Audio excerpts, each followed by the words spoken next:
حابیل اور قابیل میں فرق سمجھنے کے لیے آپ اس طرح سے کر سکتے ہیں کہ قاف سے قابیل اور قابیل نے ہی قتل کیا تھا، تو قاف سے قتل اور قاف سے قابیل، تو اس طرح سے آپ حابیل اور قابیل میں فرق کر سکتے ہیں۔ السلام علیکم۔ حابیل اور قابیل کا واقعہ اور کوے نے قابیل کو کیا سکھایا؟ تو سب سے پہلے لاکھوں کروڑوں درود نبی صلی اللہ علیہ وآلہ وسلم پر اور آل محمد صلی اللہ علیہ وآلہ وسلم پر۔ تو واقعے کا مفہوم ہے کہ حابیل اور قابیل حضرت آدم علیہ السلام کے بیٹے تھے اور آپس میں بھائی تھے۔ اس شریعت کے مطابق آدم علیہ السلام اور بی بی حوا کے ہاں جو جڑواں بچے پیدا ہوتے تھے، ان جڑواں بچوں کا آپس میں نکاح جائز نہیں تھا، اور جب دوسری بار جڑواں بچے پیدا ہوتے تھے تو ان کا نکاح پہلے والے بچوں سے ہوتا تھا، یعنی کہ اگر پہلے والا لڑکا ہے تو اس کا نکاح دوسری بار پیدا ہونے والی لڑکی سے ہوگا۔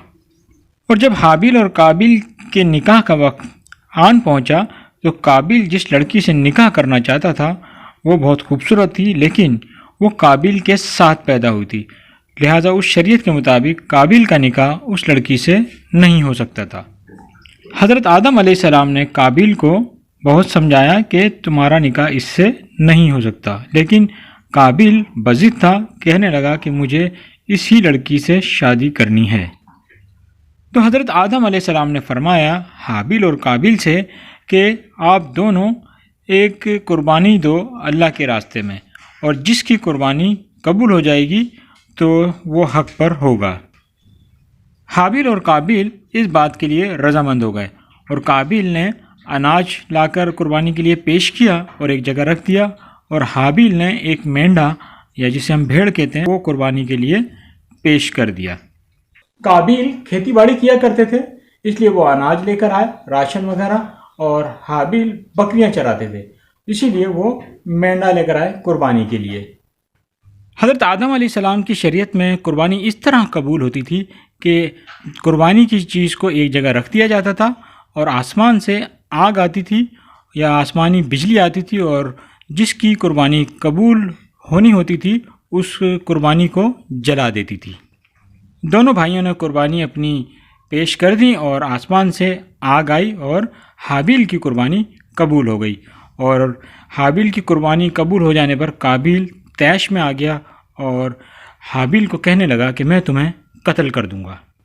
قابیل کو حابیل سے سخت حسد ہو گیا اور اسے یہ گمان ہونے لگ گیا کہ یہ سب حابیل کی وجہ سے ہو رہا ہے۔ تو حابیل نے کہا کہ تم مجھے اس لیے قتل کرنا چاہتے ہو کہ تمہاری قربانی قبول نہیں ہوتی، تو اللہ تعالیٰ قربانی پرہیزگاروں کی ہی قبول کرتا ہے۔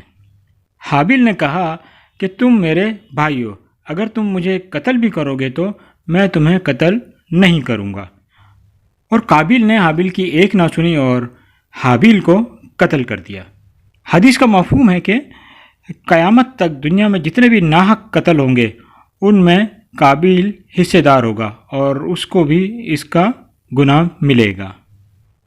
قتل کے بعد قابیل پریشان ہو گیا کہ اب وہ اس لاش کا کیا کرے، تو اللہ تعالیٰ نے ایک کوا بھیجا اور وہ زمین کو کھودنے لگا، اور ایک ہی دوسرا کوا اس کے پاس ہی مرا ہوا تھا، اور کوے نے اس دوسرے کوے کو زمین میں دفن کر دیا۔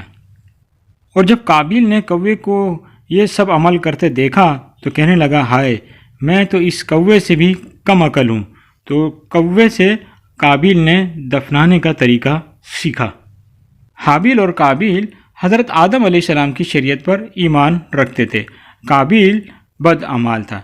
حابیل اور قابیل میں فرق سمجھنے کے لیے آپ اس طرح سے کر سکتے ہیں کہ قاف سے قابیل اور قابیل نے ہی قتل کیا تھا، تو قاف سے قتل اور قاف سے قابیل، تو اس طرح سے آپ حابیل اور قابیل میں فرق کر سکتے ہیں۔ تو اللہ حافظ، اپنا خود خیال رکھیں۔